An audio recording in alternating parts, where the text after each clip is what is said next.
Hello and welcome to Dawn Chorus Writes, a miraculous ladybug fanfiction and audio fiction. This is the series, The Truth Behind the Lie, written by Ashika, narrated by Dawn myself. Hello! And this is for Ashika's Wednesday, but this is an extra bonus. So it's falling on Thursday, Friday. It depends when I can get it out, but this is part 24. So I hope you're enjoying it so far. We are nearing the end. There's only a couple more chapters after this one to come, so I hope you're enjoying it so far. Make sure you go and send Ashika some love for writing it. All her information is listed down below. Make sure you send me some love by smashing that like button. Comment down below what you think of it and what will happen in the next one. Trust me, it's gonna be epic. And make sure you subscribe so you do not miss out on future parts and one-shots and series to come, and I hope you enjoy.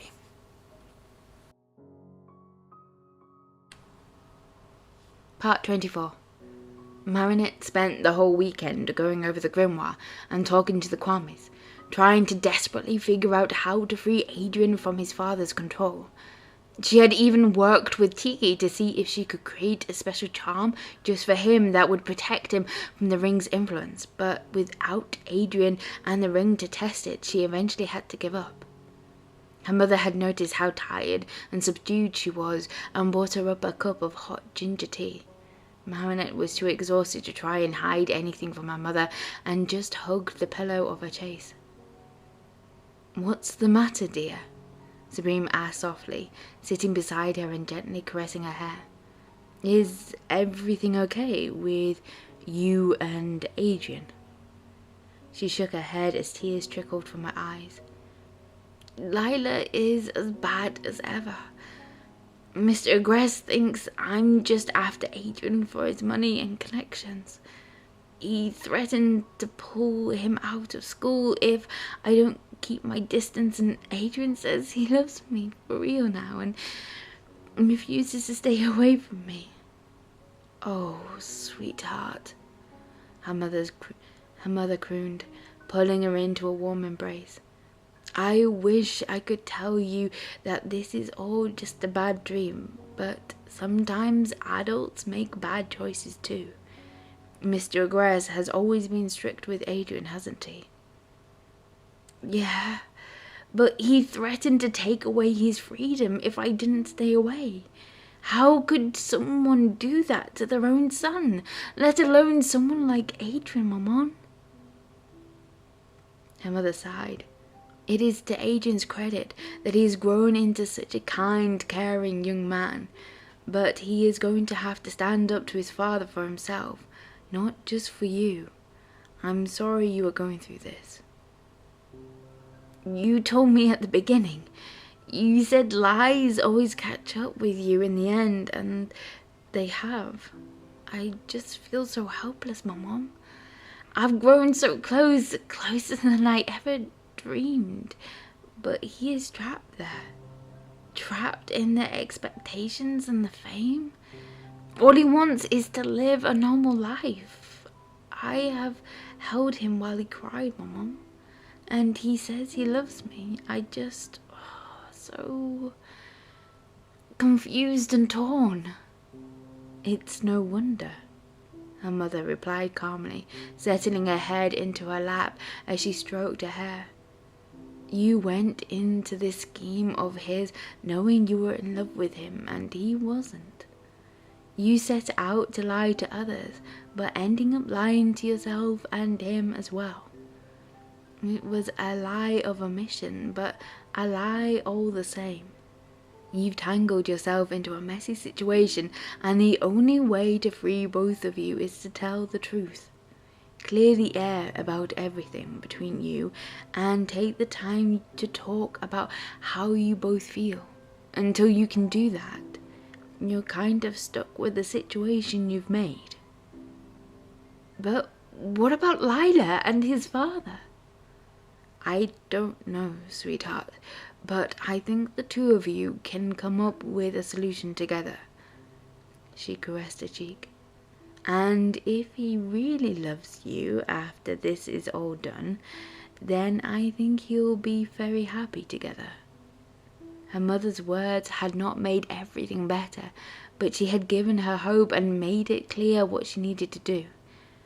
She and Adrian needed to finish dealing with Lila, then sit down and talk. It would be good to get it all off her chest, and since he already knew, it wouldn't be that hard now, would it? She would do it. She had made a promise to Adrian that she would help him grow and become what he needed to be, and she was going to keep that promise. The only problem with her resolution was the current of panic that he didn't really love her, but that he only thought he did because she cared and supported him. Even if his kiss said he wasn't lying. Still, Marinette stuffed her fear down and headed to school. She had managed to grab some sleep the night before, so exhaustion was better, but she still felt overwhelmed and nervous. She saw Adrian's car pull up and watch as he got out. Marinette didn't know what she had expected, but the way Adrian's eyes lit up when he saw her, and his smile was brighter than the sun, was it not? He waited until the car pulled away before he came up and gave her a hug. She struggled not to melt in his embrace, but she didn't push him away. "Adrian, we can't, remember? Your knight has the liar situation taken care of, my sweet," he murmured, eyes sparkling with delight. He was practically bouncing on the ball of his feet with excitement, reminding her of nothing so much as a puppy who had just learnt to fetch a stick. "Adrian, what are you talking about?" He pressed a swift kiss to her cheek, and she stared at him in surprise, face burning. "Just wait until lunch, love. You'll see." He took her hand and tucked it into the crook of his arm.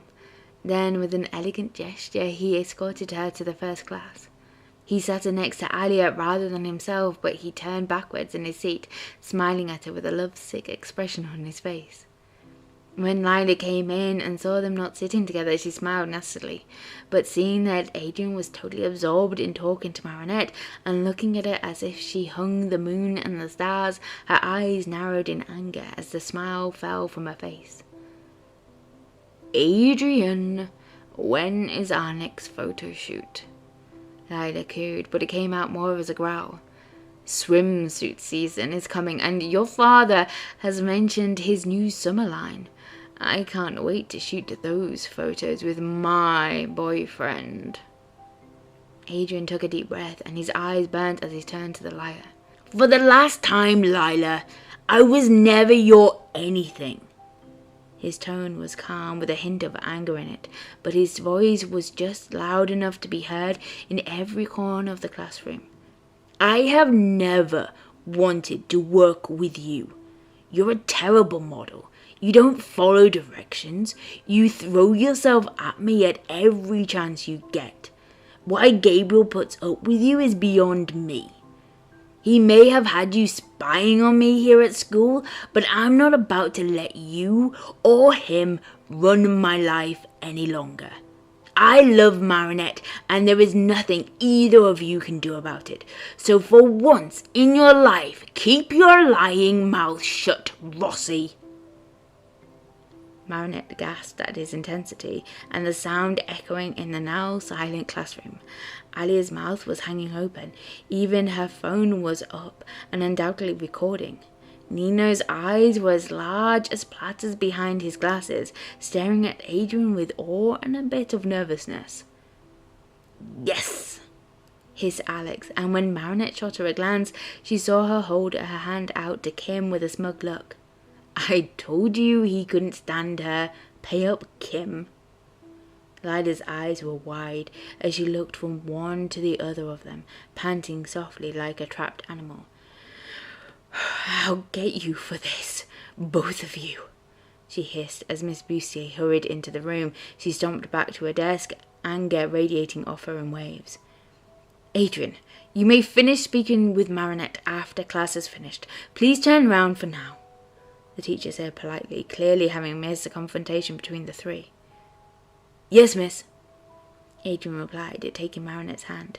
He kissed her knuckles and shot her a confident wink that would have made her melt into a puddle at her desk if her heart wasn't pounding like a mile a minute, waiting for the disaster that was Lila to fall on them. He turned back to his desk with a smirk that she couldn't remember seeing on his face before, but it felt familiar. She shook the Adrian fog from her head. No, he's just psyching himself up by acting like that, that's all, she thought, struggling to pull her attention to the teacher and the lesson. She fidgeted through the morning classes, waiting for the blow to fall. All Lila had to do was call Mr. Gress and Adrian would be pulled from school. She would never see him again. The very thought made her tremble. What could have caused Adrian to be so reckless? He is normally more cautious than this, and he knows about the ring. Why is he setting out to antagonize his father like that? Marinette pretended to take notes as her thoughts raced. Adrian hadn't called Gabriel father since that night in the greenhouse. It was always him or Gabriel. He had said he wasn't going to let him run his life anymore, but how could he manage that kind of rebellion if Gabriel could force him to obey?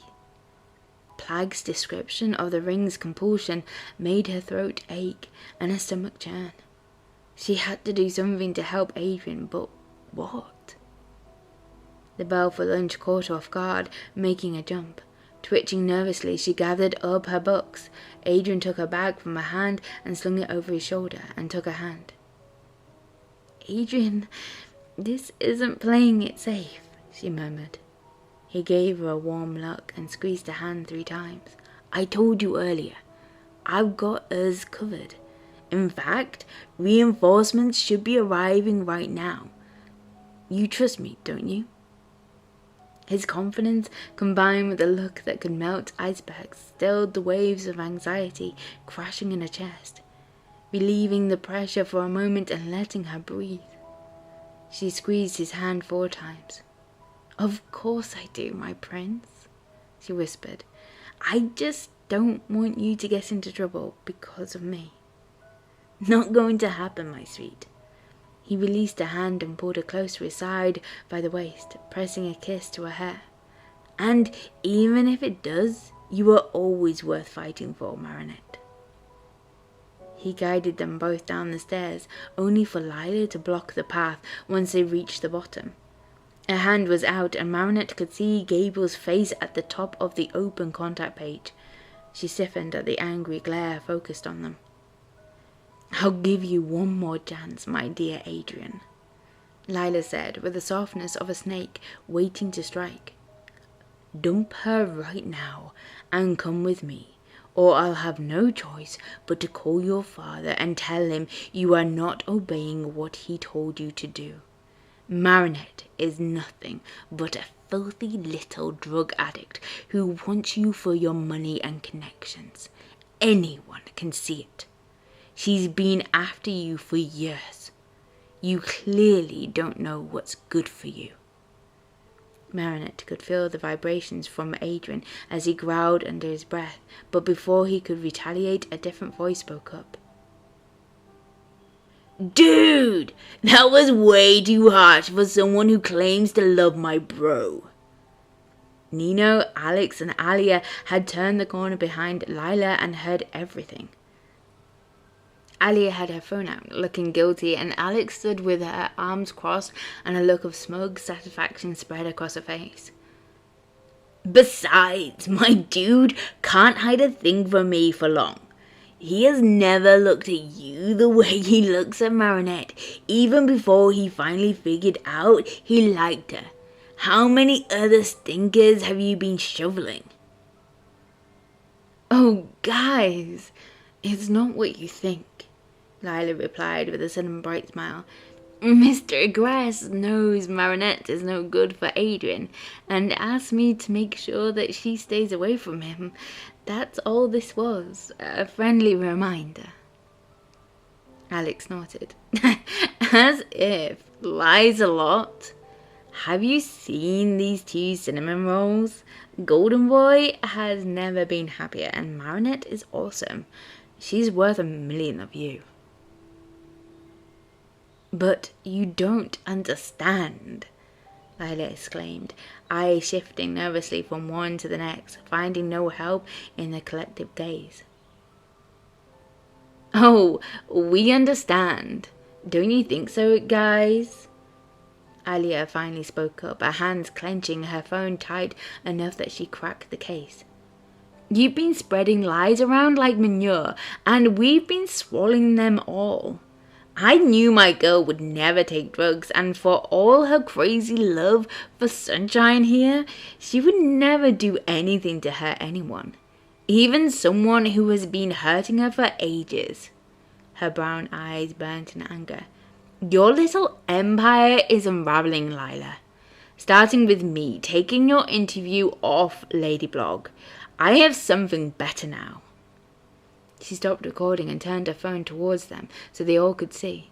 On the screen was a video of Jagged Stone and Penny Rolling. Hello, lady bloggers! Just wanted to clear some misinformation that got dropped here. See, I've never met anyone named Lila Rossi. In fact, the first time I ever heard of her was when she started making a young friend of mine pretty miserable. Definitely not rock and roll of her. Penny smiled and spoke up. And as for saying that Jagged wrote a song about her because he rescued his kitten, that's all a lie. Jagged has never had a kitten. Oh yeah, kittens aren't the stuff of rock legends. Well, you're also allergic, Jagged. True, love.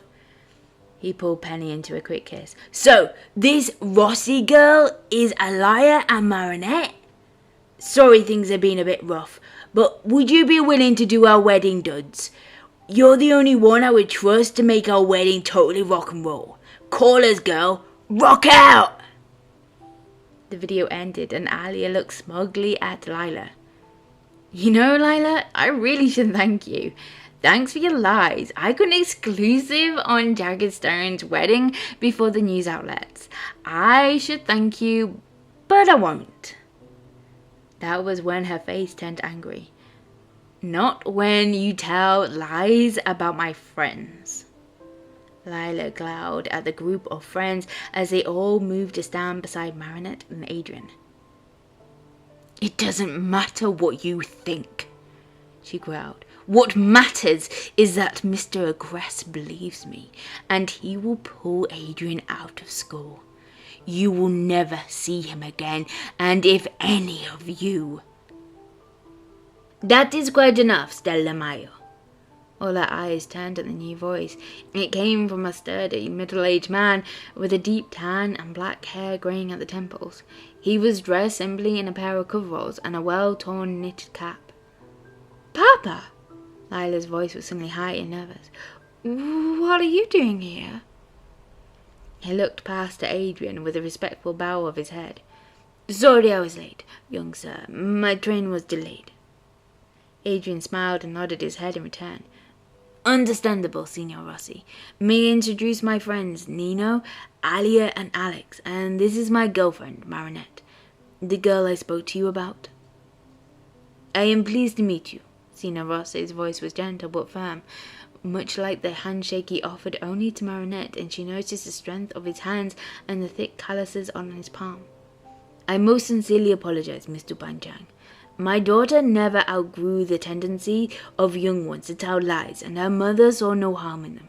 I can assure you all, she only speaks Italian and French.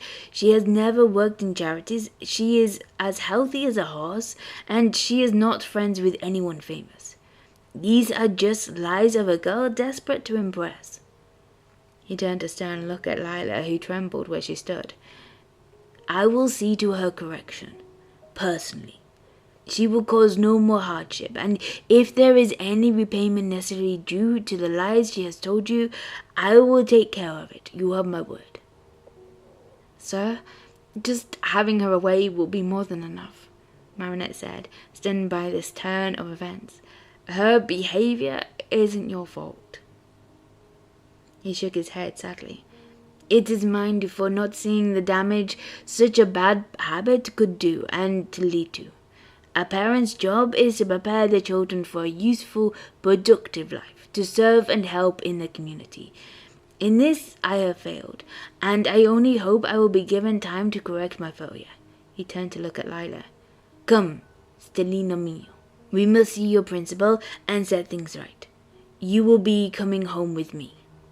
Lila's eyes widened. But no! I don't want to go with you. I will stay here in Paris with Mama.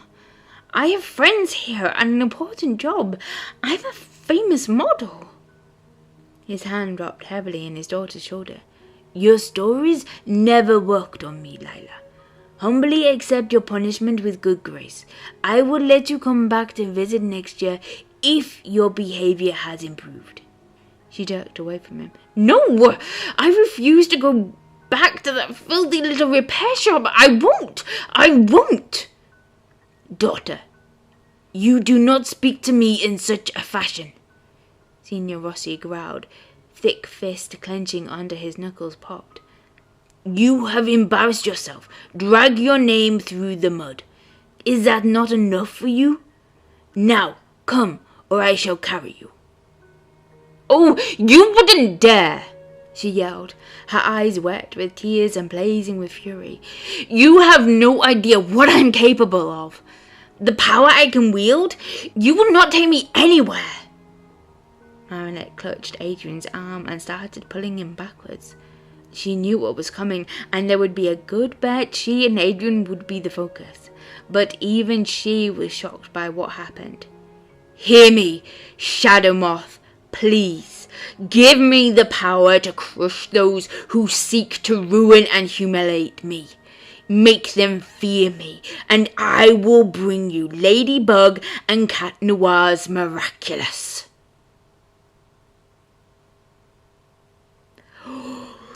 Thank you for listening to part 24. Oh, you do not want to miss out on what happens next.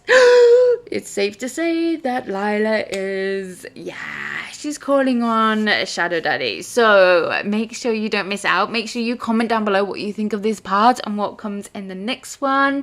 And make sure you smash that like button. Send Shika some love for writing it. And make sure you subscribe so you do not miss out on the future parts that will be coming next week. And other one-shots and other series are happening at the moment. And I hope you are good. And I will speak to you soon. Bye.